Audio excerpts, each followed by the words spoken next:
Hello everyone, welcome to the channel.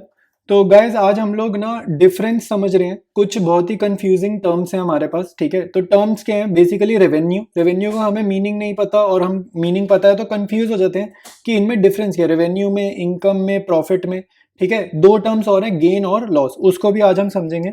तो सबसे पहले हम समझेंगे रेवेन्यू का मीनिंग, फिर इनकम का, फिर प्रॉफिट का। और इनकम और प्रॉफिट में डिफरेंस क्या है मैं वो भी आपको अच्छे से समझाऊंगा, ठीक है। तो रेवेन्यू का डेफिनेशन लिख रखा है, amount received from sale of goods, ठीक है। Amount received from sale of goods का मतलब है कि मान लेते हैं, एग्जांपल्स के थ्रू समझेंगे। मान लेते हैं एग्जांपल ये कि मेरा कोई प्रोडक्ट है 10 रुपीज का, ठीक है। मान लेते हैं कोई प्रोडक्ट है, उसका कॉस्ट प्राइस है 10 रुपीज का। इसको मैंने अगर बेचा 15 रुपए में, ठीक है, तो कस्टमर से मेरे को कितने मिलेंगे? कस्टमर से मेरे को कितना पैसा मिलेगा? 15 रुपए, ठीक है। तो अमाउंट मेरे को कितना मिलेगा? 15 रुपए। ये होगा रेवेन्यू, ठीक है, इसको बोलेंगे रेवेन्यू।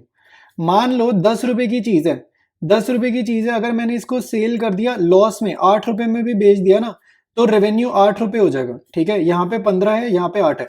रेवेन्यू का मतलब है कस्टमर से कितना पैसा हमें मिला, amount receive from sale of goods, ठीक है।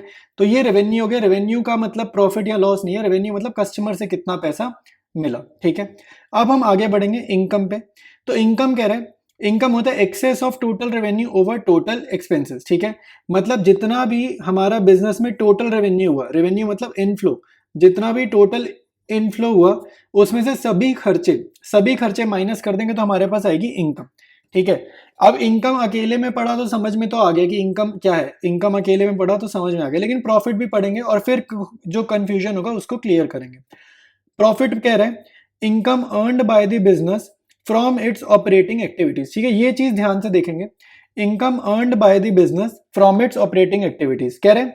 प्रॉफिट का मतलब होता है वो कमाई जो हमने कहां से की, ऑपरेटिंग एक्टिविटीज। ऑपरेटिंग एक्टिविटीज का क्या मीनिंग है ये समझ में आना चाहिए भाई। यहां पर ये मीनिंग है, ऑपरेटिंग एक्टिविटीज का मीनिंग ये होता है कि जिस चीज का हमारा मेन काम है, ठीक है। प्राइमरी सोर्स क्या है बिजनेस का? Primary source of income, primary source क्या है, कहां से पैसा कमाता है? जैसे कि मान लेते हैं ये पेन है, ठीक है, ये आपको पेन दिख रहा है। मान लो हमारे पास ना पेन की कंपनी है, अपनी कोई पेन की कंपनी है।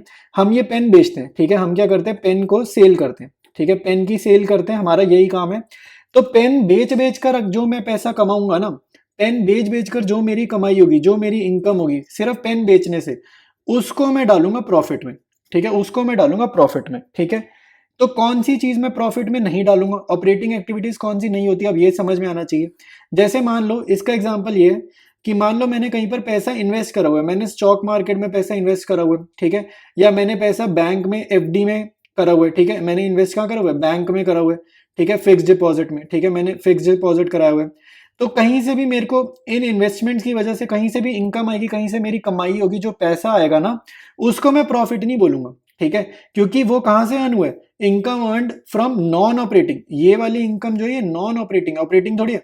ऑपरेटिंग मतलब जिस चीज का मेरा मेन काम है, कपड़े का बेचने का काम है तो मेरी प्राइमरी सोर्स होगी कपड़ा बेचने से मैंने क्या कमाया, ठीक है। इलेक्ट्रॉनिक्स का काम है तो कंप्यूटर लैपटॉप बेचकर मैंने क्या कमाया, वो प्राइमरी सोर्स है, ठीक है। जिस चीज का हमारा काम है उसको बेचकर जो कमाई हुई है वो आएगा प्रॉफिट में, ठीक है। अगर मेरी अदर सोर्सेज ऑफ इनकम है, ये है अदर सोर्सेज, इसको बोलेंगे अदर सोर्सेज ऑफ इनकम, जो है वो प्रॉफिट का पार्ट नहीं है, ठीक है। तो अब हम वापस ऊपर इनकम की डेफिनेशन लिखेंगे, ठीक है। अब इनकम की डेफिनेशन हम ना थोड़ा सा समझते हैं, ठीक है। इनकम और प्रॉफिट में जो डिफरेंस है ना, इनकम क्या है, ब्रॉडर टर्म है, तो इनकम है ब्रॉडर टर्म। और अब जो मैं लिखूंगा ना, अब आपको क्लियर हो जाएगा इसका डिफरेंस। तो अब मैं यहां पर लिख रहा हूं, इनकम को रीराइट कर रहे हैं इसकी डेफिनेशन को। यहां लिखेंगे प्रॉफिट फ्रॉम ऑपरेटिंग एक्टिविटीज, मतलब ये जो प्रॉफिट है ये तो है ही इनकम का पार्ट, ठीक है। प्रॉफिट फ्रॉम ऑपरेटिंग एक्टिविटीज, ठीक है, ये एक बार लिखा, profit from operating activities plus, इसमें प्लस कर देंगे अदर इनकम, ठीक है। प्लस कर देंगे अदर इनकम। तो यानी कि जो हमारा प्राइमरी सोर्स है जो कमाया वो प्रॉफिट है, लेकिन प्राइमरी सोर्स में जो कमाया और अदर इनकम से जो कमाया, अगर हम इसको मिला दें, ज्वाइन कर दें, जोड़ दें, तो वो हमारा डेफिनेशन वाइज इनकम हो जाएगा, ठीक है। खाली ऑपरेटिंग एक्टिविटीज से जो कमाया वो डेफिनेशन वाइज प्रॉफिट होगा। ऑपरेटिंग एक्टिविटीज से जो कमाया और अदर सोर्सेज से जो कमाया उसको जोड़ देंगे तो इनकम हो जाएगा। यानी कि इनकम क्या है, एक ब्रॉडर टर्म है, ठीक है, ब्रॉडर टर्म है। तो अगर मैं यहाँ पे एक फॉर्मूला लिखूंगा इसका, तो फॉर्मूला ये हो जाएगा, income is equal to total revenue, total revenue, ठीक है, माइनस टोटल एक्सपेंसेस, ठीक है, माइनस टोटल एक्सपेंसेस, ठीक है, ये चीज आपको समझ में आएगी।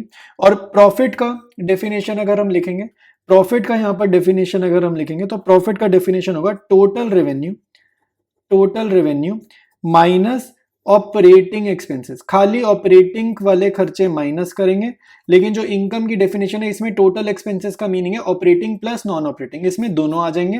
प्रॉफिट में खाली ऑपरेटिंग आएगा, ऑपरेटिंग एक्टिविटीज से रिलेटेड खर्चा, ठीक है। मुझे उम्मीद है अब आपको डिफरेंस क्लियर हो गया होगा रेवेन्यू का, इनकम का और प्रॉफिट का, ठीक है। मुझे उम्मीद है अभी भी डाउट है तो नीचे कमेंट्स में मुझे जरूर बताओ, ठीक है। ठीक है, गेन टर्म पर आते हैं। देखो, गेन का डेफिनेशन से ज्यादा अच्छा हमारे को समझ में आएगा इसके एग्जाम्पल से हम समझते हैं गेन का मीनिंग क्या है। गेन का मतलब भी है तो कमाई, ठीक है, कमाया है कुछ, बट गेन का मीनिंग होता है कि ऐसे सोर्सेस से ऐसे कमाया जो रोज रोज नहीं हो रहा, ठीक है, एक ऐसी चीज से कमाया, एक ऐसी एक्टिविटी से कमाया जो रोज रोज नहीं हो रही, ठीक है। इसका एग्जाम्पल हो गया जैसे हमें प्रॉफिट हुआ, प्रॉफिट कहां से हुआ, ऑन सेल ऑफ लैंड, ठीक है, जमीन बेची और जमीन बेचने में बड़ा मोटा प्रॉफिट हो गया, मोटी कमाई हो गई, बढ़िया हो गया, तो ये गेन है, ठीक है। Profit on sale of land, ठीक है। सेम चीज profit on sale of machinery, ठीक है, कोई मशीनरी बेची हमने, उस पे प्रॉफिट हो गया, ठीक है। यह हमारे को इन्वेस्टमेंट बेचने पर प्रॉफिट हो गया, ठीक है। तो ये चीजें जो हम लोग रोज रोज नहीं बेचते लेकिन कभी कभी बेचते हैं, 4-5 साल में एक बार बेचते हैं और बहुत अच्छा हमारे को इनमें प्रॉफिट हो जाए, तो उसको बोलते हैं गेन, ठीक है, उसको बोलते हैं गेन, जो कभी कभी सालों में एक बार हो गया, ठीक है। नेक्स्ट है लॉस। लॉस का मीनिंग सबको ही पता है भाई, नुकसान हो जाना।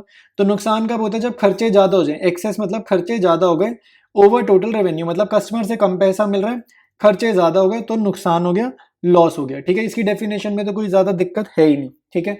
तो सारे इंपॉर्टेंट पॉइंट्स मैंने आपको बहुत ही शॉर्ट वे में इन 5 टर्म्स के क्लियर करें, ठीक है। तो इस वीडियो में इतना ही है। अच्छा लगा वीडियो तो भाई शेयर और सब्सक्राइब जरूर कर देना, चैनल को शेयर कर देना और सब्सक्राइब कर देना, ठीक है। बाकी मिलते हैं हम लोग नेक्स्ट वीडियो में।